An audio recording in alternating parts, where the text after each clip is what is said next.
চান্ডিকা হাথুরুসিংহে যা করছেন সবকিছুকে আইন সিদ্ধ মনে করতে হবে। আপনাদেরকে একটু লেটেস্ট আপডেট করতে চাই এবং অনেকগুলো ইস্যুস রয়েছে যে ইস্যুগুলো আসলে আমি শেয়ার করছি এবং সবাই অবাক হবেন, একদম অবাক হবেন। নাম্বার ওয়ান যেটা, সেটা নাসুম আহমেদকে আপনারা চিন্তা করতে পারেন যে এই ঘটনা ঘটেছিল চেন্নাইতে এবং তখন ছিল হচ্ছে 13-14 তারিখের দিকে ঘটনা। সেটা সেই ঘটনা ঘটানোর পরে পরবর্তীতে নিউজিল্যান্ডের বিপক্ষে দলে একজন ক্রিকেটারকে রাখা হবে না, সেই প্ল্যানটাও তিনি করে ফেলেছিলেন বিশ্বকাপ চলাকালীন। বাধ্য হয়ে যেটা বলে আমাদের ফোর্সফুল চেঞ্জ করতে হয়েছে। আমাদের কাছে মনে নাসিম যে খুব খারাপ করেছে আমি তা বলবো। আসসালামু আলাইকুম সুপ্রিয় দর্শক বন্ধুরা, একের পর এক বাংলাদেশ ক্রিকেটের যেন অস্থিরতা কমছেই না। দর্শক বন্ধুরা, বিশ্বকাপের আগ থেকে বাংলাদেশ ক্রিকেটের জন্য একের পর এক অস্থিরতা লেগেই চলেছে, আর সেই অস্থিরতার মূল মাস্টারমাইন্ড হচ্ছেন কোচ চান্ডিকা হাথুরুসিংহে। দর্শক বন্ধুরা, এবার নাসুম কাণ্ডকে কেন্দ্র করে একের পর এক আলোচনা এবং সমালোচনায় জর্জরিত হয়েছেন কোচ চান্ডিকা হাথুরুসিংহে। এবার দল থেকে বাদ পড়েছেন নাসুম আহমেদ। তবে কি কোচ চান্ডিকা হাথুরুসিংহের অপছন্দের কারণে দল থেকে বাদ পড়তে হয়েছে?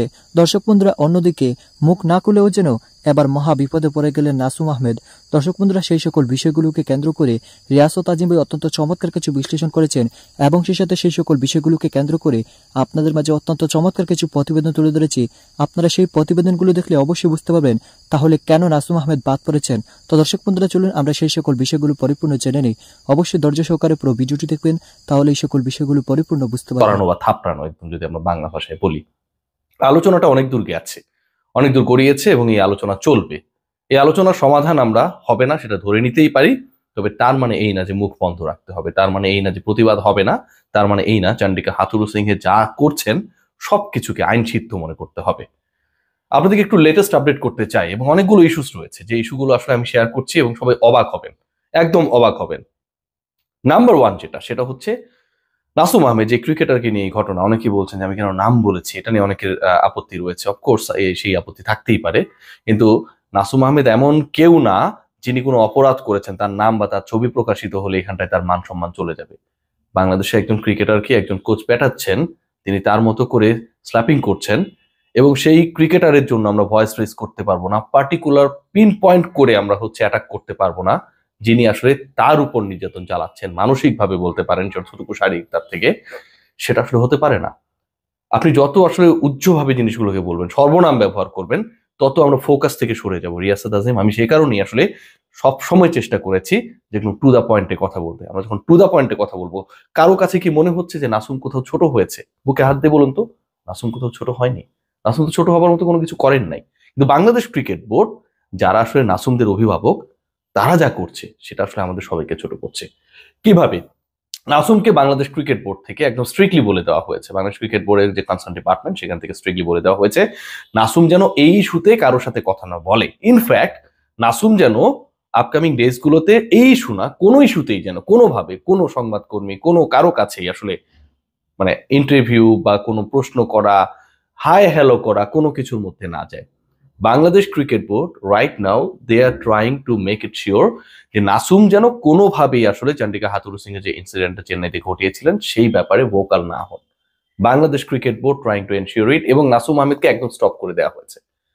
আজকে আমরা বলছি এগুলো তদন্ত হওয়া উচিত, আজকে আমরা বলছি যেভাবে যে ঘটনাগুলো ঘটেছে সেই ঘটনাগুলোর সুষ্ঠু বিচার হওয়া উচিত। একজন কোচ এই স্পর্ধা পান কোথা থেকে? একজন বিদেশি কোচ, এমন না যে তিনি নাসুমকে বড় করেছেন। আমরা অনেক কোচকে দেখেছি না, আশরাফুলদেরকে তৈরি করেছেন, তাদের সেই অধিকারের জায়গায় থাকতে পারে। চান্ডিকা হাথুরুসিংহে 35 লাখ টাকার এক পয়সা যিনি কম নেন না, ভ্যাটটা পর্যন্ত দেন না, বিসিবি দিয়ে দেয়। এই যে কর সপ্তাহ আজকে মনে হয় শেষ হলো, আয়কর মেলা, তো ওখানটায় আসলে তার কোনো পার্টিসিপেশন নেই। সেই কোচকে রক্ষা করার জন্য আমাদের অভিভাবকেরা যেভাবে উঠে পড়ে লেগেছেন, তার মান সম্মান বাঁচানোটাই যেন হচ্ছে আমাদেরকে আমাদের মান সম্মান 1.5 ইঞ্চি উঁচি করে দেয়। ব্যাপারটা যখন এরকম পর্যায়ে চলে যায় তখন সেটা খুবই দুঃখজনক। এর আগে আমরা দেখেছিলাম যে খেলাযোগ থেকে বলা হয়েছিল যে ওই ক্রিকেটারকে নিউজিল্যান্ডের দলে রাখবে না, এবং সেটা রাখা হয়নি। চান্ডিকা হাথুরুসিংহে বিশাল পাওয়ার খাটিয়ে কোথাও কোনো পারফর্ম না করা সৌম্য সরকারকে দলে ঢুকিয়ে দিয়েছেন। আমার কোনো আপত্তি নেই, ঠিক আছে, সৌম্যকে আরো একবার আমরা না হয় বাজিয়ে দেখলাম, সৌম্যর সাথে আমাদের কোনো শত্রুতা নেই, সৌম্য যাক, সৌম্য ভালো খেলুক, অপশন তৈরি হোক। কিন্তু নাসুম আহমেদকে আপনারা চিন্তা করতে পারেন যে এই ঘটনা ঘটেছিল চেন্নাইতে এবং তখন ছিল হচ্ছে 13-14 তারিখের দিকে ঘটনা। সেটা সেই ঘটনা ঘটানোর পরে পরবর্তীতে নিউজিল্যান্ডের বিপক্ষে দলে একজন ক্রিকেটারকে রাখা হবে না, সেই প্ল্যানটাও তিনি করে ফেলেছিলেন। মানে এটাকে অনেকটা বাধ্য হয়ে যেটা বলে আমাদের ফোর্সফুল চেঞ্জ করতে হয়েছে। আমাদের কাছে মনে হয় নাসিম যে খুব খারাপ করেছে আমি তা বলবো না। রিশাদের পারফরমেন্সটা আসলে কোন জায়গায় মনে হচ্ছে ইমপ্রেসিভ? আপনি যদি ওইভাবে দেখেন তাহলে খুব বেশি ইমপ্রেসিভ মনে হবে না।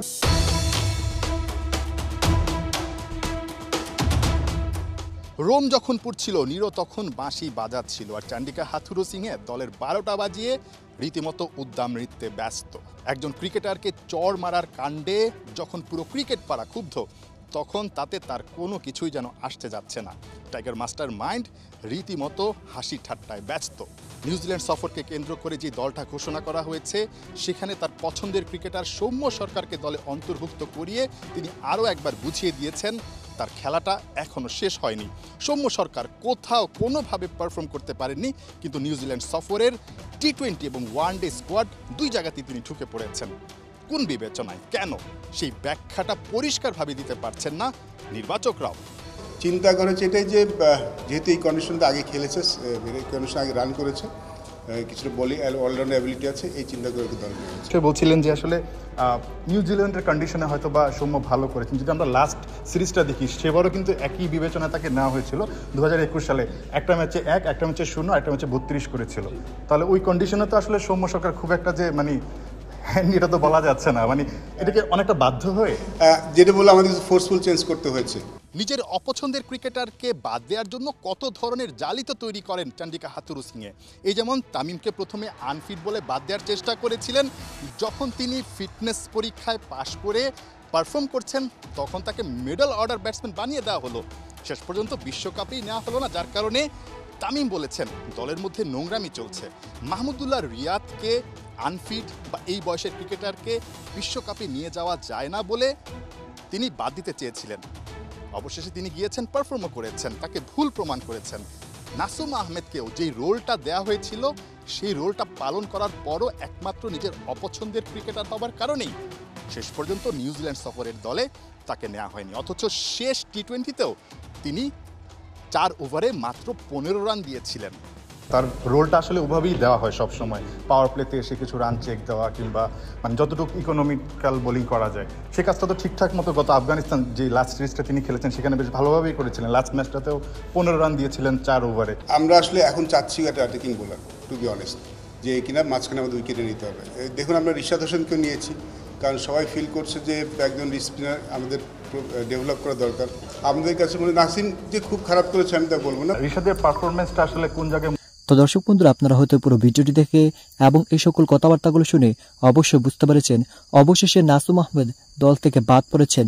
তবে সেই বাদ পড়াকে নিয়ে অনেক আলোচনা এবং সমালোচনার জন্ম দিয়েছে, কারণ নাসুম আহমেদের সেই কাণ্ডকে কেন্দ্র করে এবং সেই সাথে বিজ্ঞানী কোচ চান্দিকা হাথুরুসিংহের বিশ্বকাপের মঞ্চে এমন কাণ্ডকে কেন্দ্র করে যখন নাসুমকে নিয়ে বাংলাদেশের সকল সোশ্যাল মিডিয়া আলোচনার জন্ম দিয়েছে, তখনই সেই কোচ চান্দিকা হাথুরুসিংহে নাসুম আহমেদকে বাদ দিয়েছেন। তো দর্শক বন্ধুরা, আপনারা রিয়াসউদ্দিনের এই সকল আলোচনাগুলো শুনে আপনারা কি বুঝতে পেরেছেন? তাহলে কি এখানে ক্যারিয়ার শেষ হতে চলেছে নাসুম আহমেদের? অবশ্যই কমেন্ট করে জানিয়ে দিবেন। তো দর্শক বন্ধুরা, ভালো থাকুন, সুস্থ থাকুন। আল্লাহ হাফিজ। আসসালামু আলাইকুম ওয়া রাহমাতুল্লাহি ওয়া বারাকাতুহু।